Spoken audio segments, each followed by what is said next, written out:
স্বাধীন ভারতের প্রজাতন্ত্র দিবস পালিত হয় ২৬শে জানুয়ারি। ১৯৫০ সালে ২৬শে জানুয়ারি ভারতের গণপরিষদ দেশের সংবিধান কার্যকর করেছিল। সেই অনুযায়ী দেশের প্রথম রাষ্ট্রপতি হিসেবে শপথ নেন ডক্টর রাজেন্দ্র প্রসাদ। ১৯৫০ সালে ২৬শে জানুয়ারি সারা বিশ্বের সবচেয়ে বড় গণতন্ত্র ভারতের পথ চলা শুরু হয়েছিল।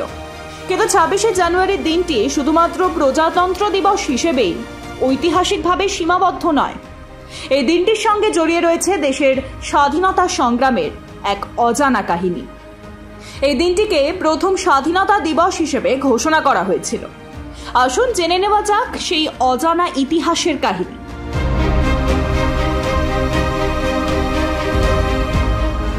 সালটা ছিল ১৯৯৩ সাল। তখনও স্বাধীন হয়নি দেশ। ব্রিটিশ শাসন থেকে দেশকে মুক্ত করতে কংগ্রেসের তরফে পূর্ণ স্বরাজের দাবি তুলেছেন সারা দেশের সকল প্রদেশের জাতীয়তাবাদী নেতারা। তার আগে ২০১৯ সালের ৩১শে ডিসেম্বর জাতীয় কংগ্রেসের ৪৫তম অধিবেশনে তৎকালীন ভারতের লাহোরে কংগ্রেসের প্রেসিডেন্ট জওহরলাল নেহেরু ভারতের পতাকা উত্তোলন করেছিলেন। কংগ্রেসের ৪৫তম ভারতীয় অধিবেশনে ২৬শে জানুয়ারি দিনটি দেশের স্বাধীনতা দিবস হিসেবে ঘোষণা করা হয়েছিল। ওই সভাতেই দাবি ওঠে পূর্ণ স্বরাজের। সভায় ঘোষণা করা হয় আর আপোষ নয়, এবার থেকে পূর্ণ স্বরাজই হবে জাতীয় কংগ্রেসের একমাত্র লক্ষ্য। ১৯৪৭ সালের ১৫ই আগস্ট দেশ স্বাধীন হয়। তৈরি করা হয় ভারতীয় গণতন্ত্রের সংবিধান, যা বিশ্বের বৃহত্তমও বটে। আর এই সংবিধানকে কার্যকর করতে যে দিনটিকে বেছে নেওয়া হয় সেটি হলো ২৬শে জানুয়ারি, অর্থাৎ ১৮ বছর আগে ঘোষিত স্বাধীনতা দিবসকে। এরপর থেকে ওই দিনটিকে বেছে নেওয়া হয় দেশের প্রজাতন্ত্র দিবস হিসেবে। পরের ইতিহাস ভারতবর্ষের মানুষ মাত্রই জানেন।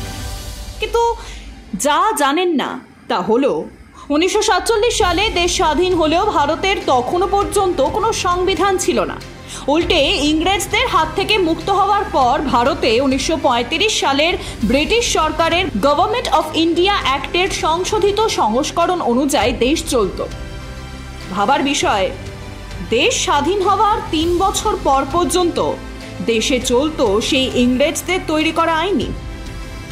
ধীরে ধীরে দেশের সংবিধান তৈরি করার প্রয়োজন দেখা যায়। এরপরই তৈরি হয় সংবিধান সভা। সংবিধান সভার সদস্য ছিলেন জওহরলাল নেহেরু, ডক্টর রাজেন্দ্র প্রসাদ, সর্দার বল্লভভাই প্যাটেল এবং মৌলানা আব্দুল কালাম আজাদের মতো ব্যক্তিত্ব। ১৯৪৭ সালের ২৯শে আগস্ট বি আর আম্বেদকরের নেতৃত্বে ভারতের স্থায়ী সংবিধানের জন্য তৈরি করা হয় এই খসড়া কমিটি। এই কমিটির দীর্ঘ বিচার বিমর্শের পর ১৯৪৯ সালের ২৬শে নভেম্বর সংবিধান সভায় ভারতীয় সংবিধানের খসড়া গৃহীত হয়। ১৯৫০ সালের ২৪শে জানুয়ারি সংবিধান সভার ৩০৮ জন সদস্য সংবিধানের দুটি হাতে লেখা কপিতে স্বাক্ষর করেন, যার একটি লেখা হয়েছিল হিন্দিতে, অন্যটি ইংরেজিতে।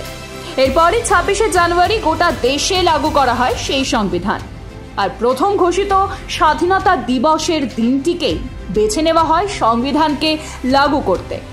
তাই ১৫ই আগস্ট নয়, ভারতের প্রথম ঘোষিত স্বাধীনতা দিবস ছিল ২৬শে জানুয়ারি।